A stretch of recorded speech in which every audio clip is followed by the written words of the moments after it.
Buenas noches. El presente análisis tiene por objeto examinar de manera estructurada y crítica la sentencia emitida por la Corte Interamericana de Derechos Humanos, específicamente en el caso indígena quichua de Sarayaku versus Ecuador, el cual constituye uno de los precedentes más relevantes del sistema interamericano en materia de protección de los derechos colectivos de los pueblos indígenas.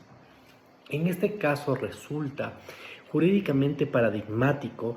¿Por qué? Porque consolida estándares vinculantes como la toma del derecho a la consulta previa, libre e informada. ¿Ya? Es muy importante entender este punto. Al derecho de la propiedad comunal, a la identidad cultural y al derecho de vivir en un ambiente sano frente a actividades promovidas por el Estado. En cuanto a los hechos del caso, el pueblo indígena quichua de Sarayaku habita ancestralmente en la provincia de Pastaza, en la región amazónica de nuestro país, Ecuador.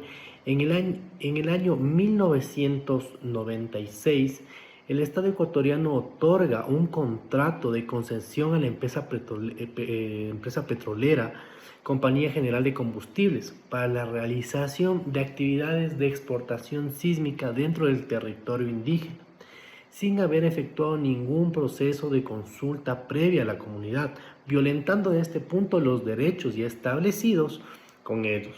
Dichas actividades se ejecutaron mediante el ingreso forzado de personal militar, personal técnico e instalación de campamentos,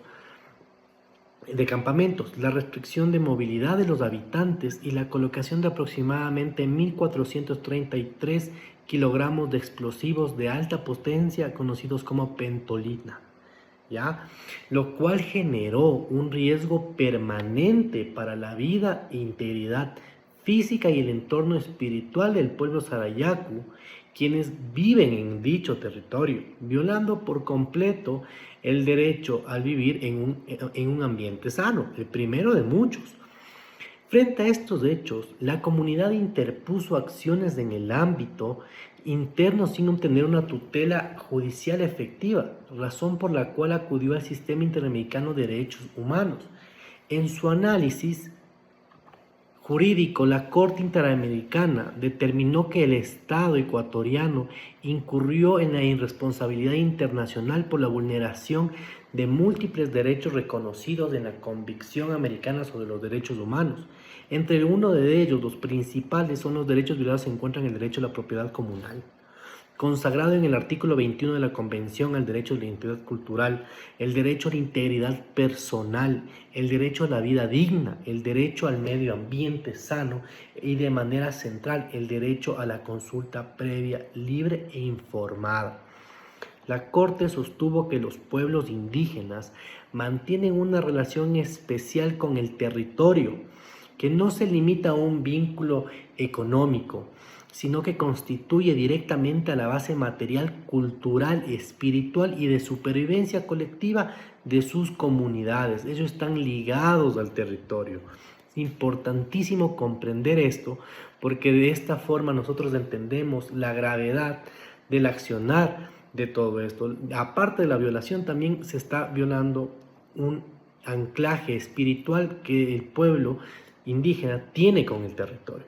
Asimismo, se estableció que la consulta previa no puede entenderse como un simple requisito administrativo, sino como un verdadero mecanismo de participación democrática que debe ser previo a cualquier proyecto, libre de presiones, informado de manera adecuada, culturalmente pertinente y orientado a obtener el consentimiento de la comunidad afectada, ¿ya? Es importante, la comunidad jamás dio ese consentimiento, se está violando otro derecho.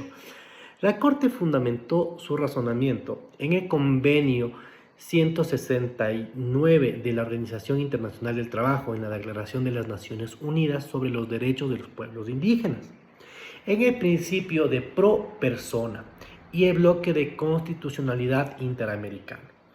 En la parte resolutiva de la sentencia, la Corte ordenó al Estado ecuatoriano reconocer su responsabilidad internacional, realizar actos públicos de disculpas, pagar indemnizaciones económicas, retirar la totalidad de los explosivos del territorio indígena, implementar procesos obligatorios de consulta previa para futuros proyectos, marcando aquí un antecedente importantísimo. Capacitar a los funcionarios públicos y adecuar su normativa interna a los estándares interamericanos. Estas medidas constituyen garantías de reparación integral y de no repetición, orientadas a restablecer la dignidad del pueblo de Sarayaco y prevenir nuevas vulneraciones de derechos humanos, el antecedente más importante en este caso. Desde un análisis crítico, este caso evidencia una tensión estructural entre el modelo extractivista del Estado y los derechos colectivos de los pueblos indígenas.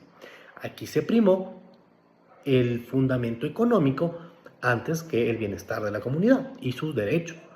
La Corte introduce una concepción moderna del derecho, según la cual el desarrollo económico no puede imponerse sobre la dignidad humana, justamente lo que mencionaba, ni sobre la supervivencia cultural de comunidades históricamente marginadas.